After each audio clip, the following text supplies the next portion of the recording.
Welcome to Quick Easy Tutorials. My name is Austin, and today I will be showing you how to clear your cache in Premiere Pro. So what you're going to want to do first is open Premiere Pro, go to Edit, Preferences, and then just go ahead and click General. So this box pops up right here.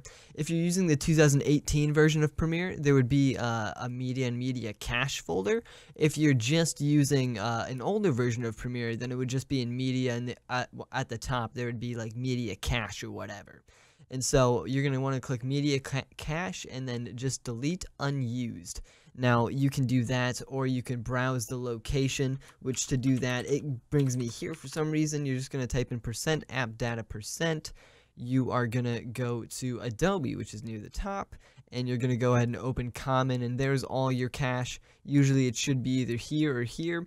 I have around, 11 gigs of cache in here. I had 30 just a minute ago, so it does work. What you're going to want to do is either just delete this folder, or you're going to hit delete unused, and that is it. That is all you got to do, and then you actually have space on your hard drive. I hope this video is helpful. My name's Austin from Quick Easy Tutorials, and I will see you guys next time. Peace.